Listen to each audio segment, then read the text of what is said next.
L'UEFA ouvre une enquête sur 4 stars du Real Madrid pour leur célébration en Ligue des Champions. Carlo Ancelotti convoqué au tribunal la semaine prochaine pour fraude.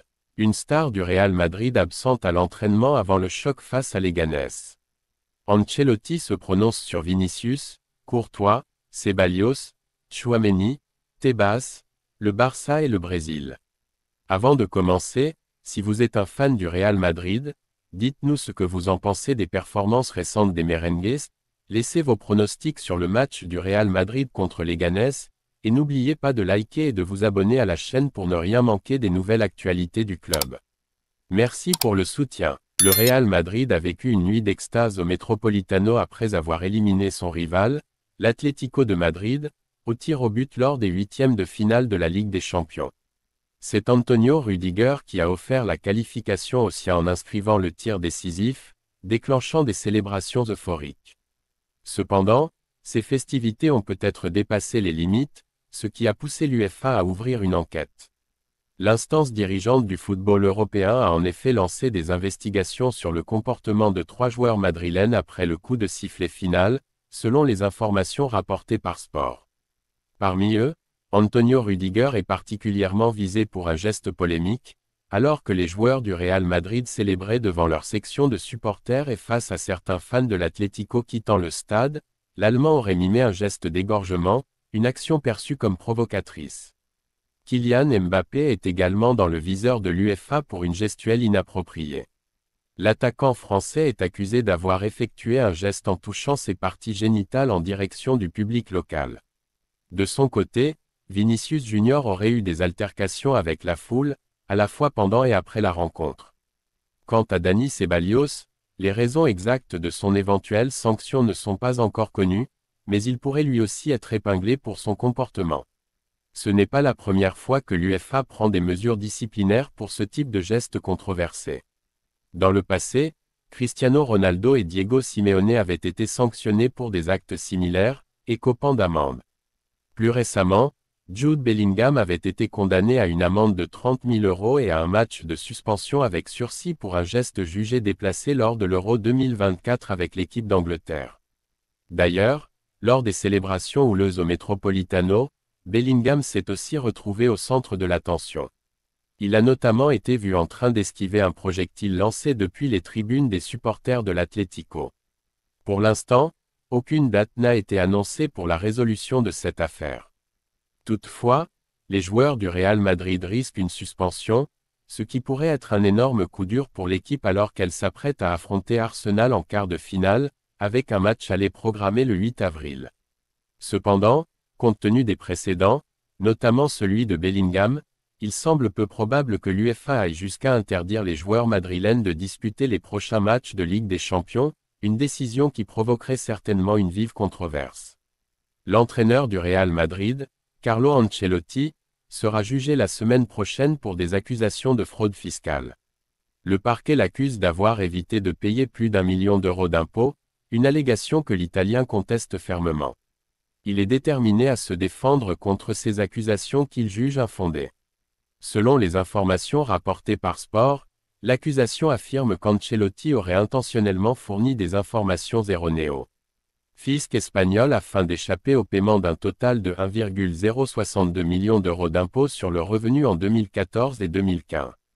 Pour cette fraude présumée, le parquet réclame une peine de 4 ans de prison. Ancelotti a reconnu qu'il y avait eu une insuffisance de paiement en 2014, mais il attribue cette erreur à une mauvaise gestion de la part de ses comptables. En revanche, il nie toute faute pour l'année 2015, affirmant qu'il ne remplissait pas les critères de résidence fiscale en Espagne cette année-là. L'Italien soutient qu'il ne se trouvait pas sur le territoire espagnol pendant les 183 jours requis pour être considéré comme résident fiscal. Cependant, l'accusation maintient que durant cette période, Ancelotti n'a perçu aucun revenu en tant qu'entraîneur d'un autre club avant 2007, année où il a rejoint le Bayern Munich. Par conséquent, son revenu principal provenait exclusivement du Real Madrid, ce qui, selon le fisc espagnol, justifierait son obligation de payer des impôts en Espagne. Face à ces accusations, l'entraîneur madrilène s'est déjà exprimé sur le sujet, appelant au calme et affirmant qu'il n'a rien à se reprocher. C'est une vieille histoire. Le parquet estime que j'étais résident fiscal en 2015, alors que moi, je pense que je ne l'étais pas. L'amende a été réglée et l'affaire est entre les mains de mes avocats. Je suis convaincu de mon innocence. Nous verrons ce que le juge décidera. La date du procès a été fixée au mercredi 2 avril, soit au lendemain du match retour de la demi-finale de la Coupe du Roi entre le Real Madrid et la Real Sociedad, que dirigera Ancelotti. Cette procédure judiciaire tombe donc à un moment délicat pour le technicien italien, même s'il semble aborder la situation avec sérénité. Ce procès s'inscrit dans une série de cas de fraude fiscale très médiatisés impliquant plusieurs figures du football en Espagne. Par le passé, des joueurs comme Cristiano Ronaldo et Lionel Messi ont également été poursuivis pour des affaires similaires, mais la majorité de ces dossiers se sont soldés par un accord financier avec le fisc, évitant ainsi des peines de prison. Un des rares à avoir contesté son accusation jusqu'au bout est Xavi Alonso, qui a finalement été acquitté de toute infraction. Reste à voir si Carlo Ancelotti connaîtra un dénouement similaire ou s'il devra faire face à une sanction plus sévère. Le Real Madrid reprendra la défense de son titre en Liga après la trêve internationale avec un affrontement contre Leganés ce samedi. Avec la victoire de Barcelone contre Osasuna jeudi, les Blaugrana ont pris 3 points d'avance en tête du classement. Par conséquent, les hommes de Carlo Ancelotti ne peuvent se permettre aucun faux pas s'ils veulent rester au contact et éviter de perdre davantage de terrain dans la course au titre. Thibaut Courtois absent à l'entraînement. Alors que le Real Madrid a entamé ses préparatifs pour le match contre Leganés, une absence remarquée s'est fait sentir lors de la séance d'entraînement du jour, celle de Thibaut Courtois. D'après le journaliste Guillermo Rey, le gardien belge n'a pas pris part à la séance collective en raison d'une surcharge musculaire. Courtois était revenu de la trêve internationale avec une légère blessure musculaire, ce qui l'avait contraint à manquer le deuxième match de la Belgique en Ligue des Nations contre l'Ukraine. Malgré cela, il était initialement prévu qu'il récupère à temps pour affronter Leganés samedi. Cependant, tout au long de la semaine, le portier de 32 ans n'a pas été aperçu à l'entraînement avec le reste du groupe. Il a poursuivi son travail de récupération dans les installations du gymnase, alimentant ainsi les spéculations sur un possible forfait pour le match de samedi. Désormais, à la veille du match, son absence à l'entraînement confirme presque avec certitude qu'il ne sera pas disponible contre Leganés. Dans ce cas, c'est Andriy Lunin qui prendra place dans les buts madrilènes ce samedi. Ce match lui servira également de préparation avant la demi-finale retour de la Coupe du Roi contre la Real Sociedad la semaine prochaine. D'autres absences pour le Real Madrid. Outre Thibaut Courtois, le Real Madrid devra également se passer de Dani Ceballos et Ferland Mendy pour cette rencontre. Par ailleurs, Eder Militao et Dani Carvajal restent des absents de longue durée et ne seront pas disponibles non plus. Face à ces absences, Carlo Ancelotti devra trouver des solutions pour aligner une équipe compétitive afin d'aller chercher les 3 points et maintenir la pression sur Barcelone dans la course au titre. Le Real Madrid de retour en Liga après la trêve internationale, conférence de presse de Carlo Ancelotti. Après la trêve internationale, le Real Madrid retrouvera la Liga ce samedi avec un affrontement contre Leganés au Santiago Bernabéu. Actuellement derrière le FC Barcelone au classement, les champions en titre ne peuvent se permettre de perdre des points s'ils veulent rester en course pour le titre. Avant cette rencontre, l'entraîneur du Real Madrid, Carlo Ancelotti, a pris la parole en conférence de presse, abordant plusieurs sujets, notamment les critiques de Javier Tebas envers le club. L'état de forme de l'équipe après la trêve internationale. L'entraîneur italien a tout d'abord donné des nouvelles de son effectif après la pause internationale. L'équipe va plutôt bien. Les joueurs qui sont revenus ont eu le temps de récupérer. Je leur ai accordé quelques jours de repos. Nous avons beaucoup de matchs à disputer à partir de demain jusqu'à la fin de la saison. Ancelotti a insisté sur l'importance de chaque rencontre dans la lutte pour les titres encore en jeu. Chaque match augmente notre responsabilité, car chacun d'eux peut être décisif pour gagner les 3 titres que nous pouvons encore remporter. Le titre de Liga déjà promis au FC Barcelone. Interrogé sur l'avance du Barça et la possibilité qu'ils aient déjà assuré le titre, Ancelotti a répondu. Non, Barcelone a un avantage, mais nous avons encore un Classico à jouer et de nombreux matchs restants. Nous devons faire le maximum, en commençant par demain. Nous espérons jouer encore 17 matchs cette saison, ce qui signifierait que nous nous battrons jusqu'au bout dans toutes les compétitions. Les critiques de Javier Tebas envers le Real Madrid. Javier Tebas, président de la Liga, avait récemment critiqué le Real Madrid et les plaintes d'Ancelotti sur le manque de repos entre les matchs. L'Italien a répondu sans détour. Dois-je vraiment répondre? Je savais déjà qu'il a une obsession pour le Real Madrid, pas pour moi en tant qu'entraîneur. Il ferait mieux de se concentrer sur ses propres affaires, car il manque de respect non seulement au Real Madrid, mais aussi aux entraîneurs. Ancelotti et les rumeurs sur la sélection brésilienne. Des rumeurs circulent à nouveau concernant l'intérêt du Brésil pour Carlo Ancelotti, qui serait envisagé pour remplacer Dorival Junior.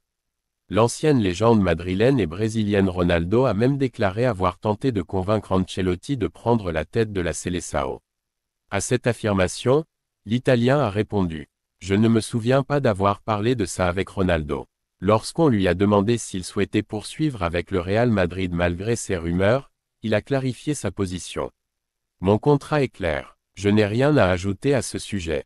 J'aime le Brésil, ses joueurs et ses supporters, mais j'ai un contrat ici, avec le Real Madrid. » À la question de savoir si la Fédération brésilienne de football, CBF, avait pris contact avec lui, Ancelotti a simplement répondu: « Non, tout simplement non. » Il a également précisé qu'il n'avait pas prêté attention aux rumeurs durant la trêve.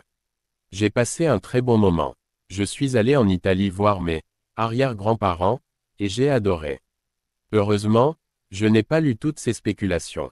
Des personnes veulent-elles voir Ancelotti quitter le Real Madrid? » Lorsqu'on lui a demandé s'il avait le sentiment que certaines personnes voulaient son départ, Ancelotti a répondu avec sérénité: « Non, j'ai beaucoup d'autres choses en tête. Ce qui se dit sur le marché ne m'intéresse pas. Je suis concentré sur cette fin de saison qui est cruciale pour nous. » Il a ajouté: « Mon travail est de me focaliser sur les joueurs pour obtenir le meilleur d'eux. Nous avons des objectifs proches et nous ne voulons pas les manquer. » L'affaire de fraude fiscale. La réponse d'Ancelotti. Ancelotti fait face à des accusations de fraude fiscale liées à des revenus perçus en 2014 et 2015. Sur cette affaire, il a déclaré: « Beaucoup de choses sont sur la table. Je dois aller témoigner et je le ferai mercredi. Ce n'est pas l'endroit pour en parler. Ce qui aura lieu la semaine prochaine est un appel déposé par le parquet. » Il a rappelé avoir déjà remporté un premier procès et reste confiant. « J'ai gagné la première affaire et j'ai totalement confiance en la loi et la justice. Je ne suis pas inquiet. Cela me dérange qu'on dise que j'ai fraudé, mais je vais témoigner avec enthousiasme. » Vinicius Junior. Au repos contre Leganés.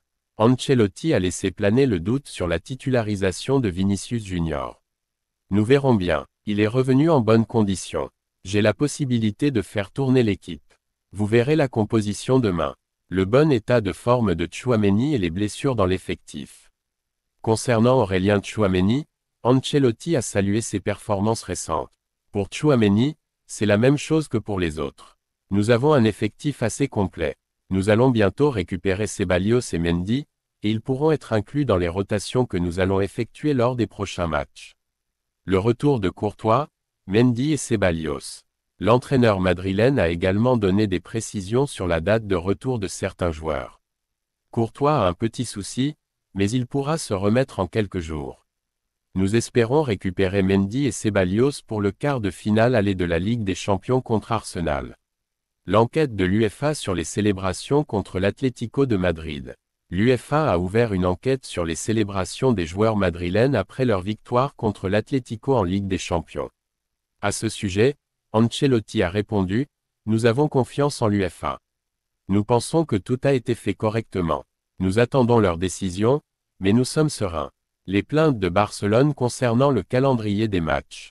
Enfin, Ancelotti a été interrogé sur les critiques de l'entraîneur du FC Barcelone, Hansi Flick, concernant l'enchaînement des matchs. « Je comprends sa plainte, il lui manquait des joueurs. Et je suis d'accord avec ce qu'il a dit, le Real Madrid n'est pas Barcelone. » Avec cette conférence de presse, Ancelotti a clarifié plusieurs points importants avant le retour de la Liga. Son objectif est clair: maintenir le Real Madrid en lice pour tous les trophées encore à leur portée.